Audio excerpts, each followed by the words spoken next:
Good morning students. तो आज हम करने वाले हैं पहले वाले वीडियो का सेकंड पार्ट, जिसमें मैं आपको बताने वाला हूं कि पेयर ऑफ लीनियर इक्वेशंस की कुछ कंडीशंस होती हैं, जिस कंडीशंस के बिहाफ पर हम ये डिसाइड करते हैं कि दी गई इक्वेशंस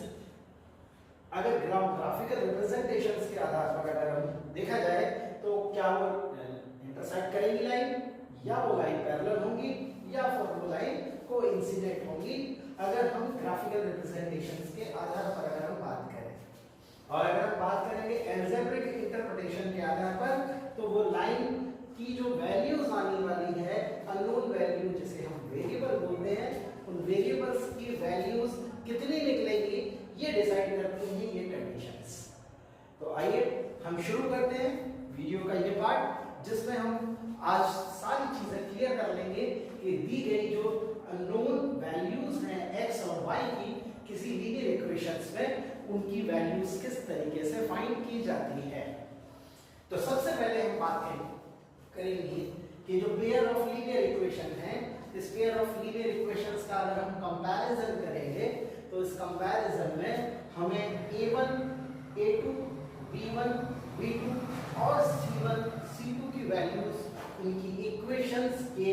आधार पर मिल जाएगी अगर हम इससे कंपैरिजन करते हैं। तो अगर हम बात करें पहली इक्वेशन की, तो पहली इक्वेशन में अगर हम x का जो कोफिशिएंट है उसको हम a1 और y का जो कोफिशिएंट है उसे हम b1 और थर्ड जो वैल्यू है उसे हम c1 कोफिशिएंट्स की संज्ञा देते हैं। और अगर हम बात करें सेकंड इक्वेशन की, तो सेकंड इक्वेशन के x का जो कोफिशिएंट होता है उसे हम a2 और y के कोफिशिएंट को हम b2 और थर्ड जो कोफिशिएंट होता है वो सिंपल विदाउट एनी वेरिएबल होता है, इसलिए उसे c2 वैल्यूज दी जाती है। अब इस तरीके से हमारे पास 6 कोफिशिएंट्स की वैल्यू है, जिसमें हमारे पास a1, a2, b1, b2 और c1, c2 पता चल गया है हमें। अब अगर हम इसका सबसे पहले कंपैरिजन करेंगे, यानी हम उनका रेशियोज को का कंपैरिजन करेंगे, तो सबसे पहले हमें दो रेशियोज मिलेंगे, a1 अपॉन a2 और b1 upon b2।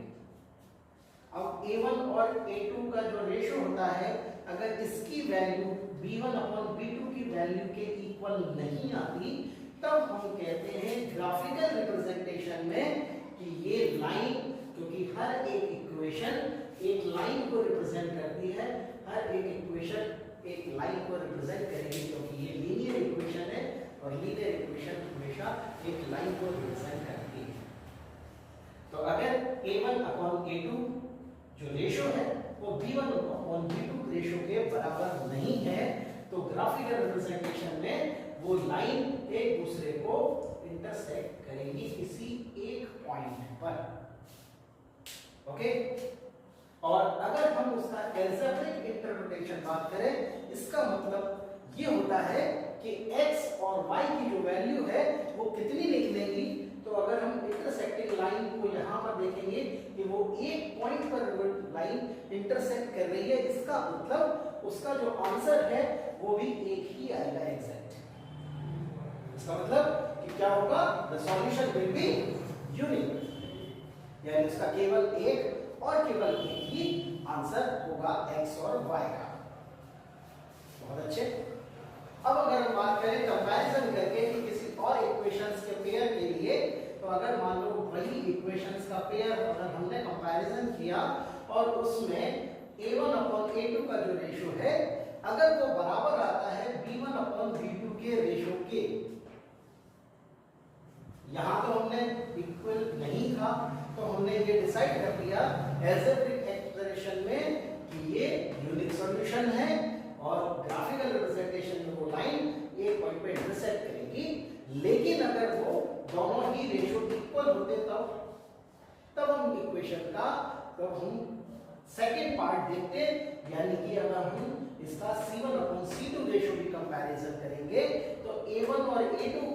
a1 upon a2 और b1 अपॉन b2 अगर इक्वल है, लेकिन c1 अपॉन c2 वाला जो रेशियो है वो अगर इक्वल नहीं है, तब इस कंडीशन में क्या होगा। तो इस कंडीशन का ग्राफिकल रिप्रेजेंटेशन में ये जो दो इक्वेशन दो लाइन को जो रिप्रेजेंट कर रही थी, ये लाइन कभी भी एक दूसरे को इंटरसेक्ट नहीं करेगी। इसका मतलब लाइन विल बी पैरेलल।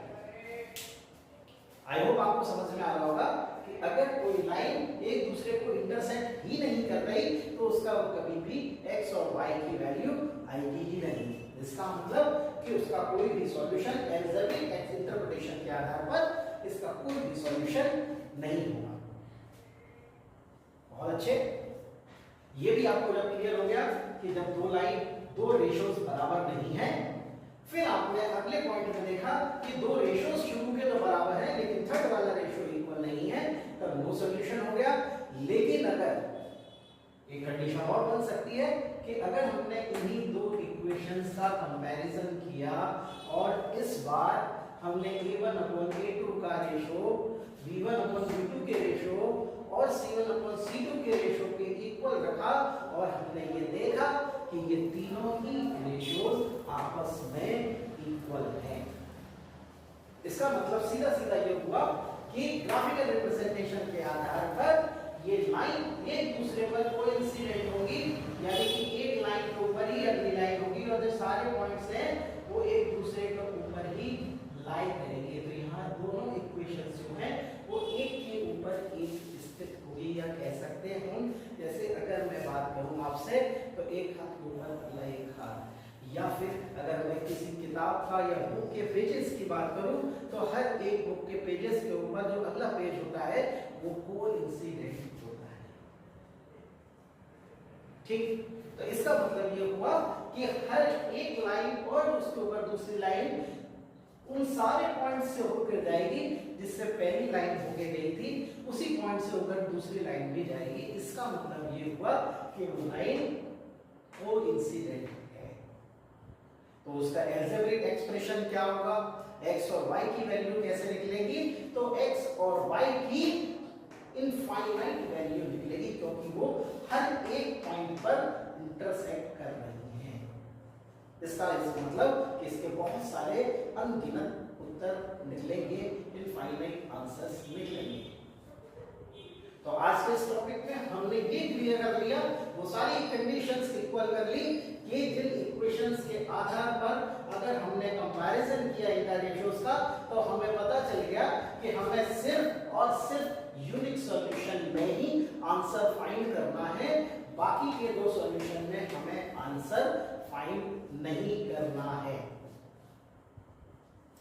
तो ये तो हुआ आज हमारा टॉपिक कंपैरिजन ऑफ रेशियोज का पेयर ऑफ लाइंस के बीच में, जहां हमें ये तीनों चीजें पता चल गई कि यूनिक सॉल्यूशन, नो सॉल्यूशन और इनफाइनाइटली मैनी सॉल्यूशन किस तरीके से फाइंड करते हैं। अब हम अगले जो वीडियो है उसमें हम ये देखेंगे कि किन मेथड्स के आधार पर या किन मेथड्स से हम इन x और y की वैल्यू फाइंड करेंगे अगर इक्वेशन यूनिक सॉल्यूशन है तब ही। बाकी के दो सॉल्यूशन में हम इसका आंसर नहीं फाइंड करेंगे। आई होप कि आपको ये वीडियो पसंद आया होगा और इसमें आपको ये चीजें बिल्कुल क्लियर हो गई होंगी। तो अगले वीडियो में मिलते हैं हम ऐसे ही एक नए टॉपिक के साथ, जिसमें हम ये फाइंड करेंगे कि x और y की वैल्यू यूनिक सॉल्यूशन में हम किस तरीके से निकालेंगे। Goodbye, take care.